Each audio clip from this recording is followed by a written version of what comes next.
J'ai deux convictions profondes. La première, c'est que je me suis toujours battu et je me battrai toujours pour le maintien de la Nouvelle-Calédonie dans la France. Si vous voulez, on développera les raisons tout à l'heure. Et la deuxième raison de mes engagements, c'est que sur le plan économique, je suis fondamentalement libéral. Et mes opinions, elles n'ont jamais changé, c'est-à-dire que je suis partisan d'une société libérale, une société dans laquelle chacun peut s'exprimer. Or, on est, j'ai l'impression, retombé dans une société où l'interventionnisme est omniprésent, où le favoritisme a repris ses droits. Et donc, moi, je souhaite défendre une société dans laquelle chacun est libre. Alors pourquoi finalement les Républicains calédoniens aujourd'hui? Pourquoi pas la plateforme ou pourquoi pas tout simplement personne? C'est-à-dire avoir... vous êtes retiré vraiment. Mais parce qu'aujourd'hui, je pense très sincèrement que les Républicains calédoniens sont porteurs des valeurs que je défends. Est-ce qu'aujourd'hui, justement, ce n'est pas un parti, c'est un groupe, vous estimez que pour aller au bout de cette expression d'opposition loyaliste, il faudrait que les Républicains calédoniens constituent un parti politique? Bien sûr. Dans la perspective des provinciales de 2019 notamment. Dans la perspective des provinciales, je crois qu'il faut que, à la suite des élections législatives, au cours desquelles Sonia Backès et Harold Martin ont rassemblé 15 000, je crois... 18 000 voix, pardon, merci de m'aider. Je crois qu'il est effectivement nécessaire de... Donc vous faites une croix sur l'union loyaliste avant 2018? Ah, pas du tout. Pas du tout. Je crois effectivement que c'est très important que les non-indépendantistes soient capables de parler d'une seule voix à l'approche des discussions sur l'avenir de la Nouvelle-Calédonie. Je crois que c'est fondamental. Je constate également aujourd'hui que les Républicains calédoniens et Sonia Backès ont fait plusieurs appels à ce qu'il est convenu de nommer la plateforme pour effectivement que cette union puisse se faire. Et je constate que pour l'instant, on les a traités avec mépris. Alors justement, rapidement sur cette crise au gouvernement, aujourd'hui ça dure depuis bientôt 2 mois. Est-ce que ça peut durer encore longtemps sans avoir de réelles conséquences sur l'économie, notamment calédonienne? Alors, ça ne peut pas durer indéfiniment, c'est bien évident. Et le blocage ou l'absence d'élection d'un président du gouvernement, c'est quelque chose de regrettable. Quand on a des institutions, il faut qu'elles fonctionnent. Maintenant, ça ne me paraît pas anormal qu'avant de voter pour un président, on cherche à savoir quelle est la politique qu'il entend mener et on cherche à savoir si on peut trouver des accords sur un certain nombre de points politiques. Et c'est ce que demandent aujourd'hui les Républicains calédoniens et Christopher Gizès au gouvernement. Ils demandent notamment, et vous avez commencé à en parler tout à l'heure, des mesures pour relancer l'économie, pour redonner la confiance.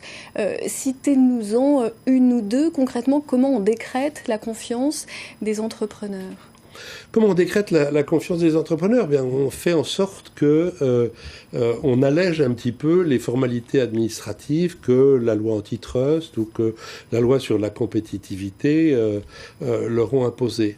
On essaye de faire en sorte qu'il y ait une plus grande stabilité fiscale et réglementaire qui entoure les entreprises. Donc pas de nouveaux impôts, c'est ce que... Alors, il n'y a pas de nouveaux impôts, bien sûr, mais également un allègement des différentes formalités. En revanche, ce qui m'importe, c'est que l'environnement économique, juridique, fiscal de la Nouvelle-Calédonie soit favorable au développement des entreprises, parce que ça permet de créer des emplois, parce que ça permet de donner de bons salaires, parce que ça permet de créer des activités nouvelles, et à la fin, ça permet également de payer des impôts et d'augmenter les recettes fiscales de la Nouvelle-Calédonie. Une question Facebook qui vous est posée par Stéphane cette fois. Avez-vous des regrets sur vos actions politiques passées? Et si oui, lesquels? Non, j'ai pas de regrets. Peut-être que si c'était à refaire... Mais vous auriez aimé être Monsieur TVA, ça ne sera pas le cas, puisqu'elle n'est toujours...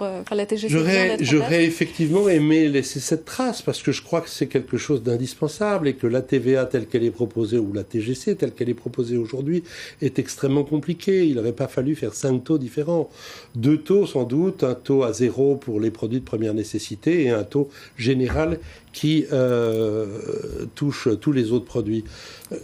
Je crois que on a véritablement besoin d'un outil fiscal qui permette de s'adapter aux difficultés des temps présents.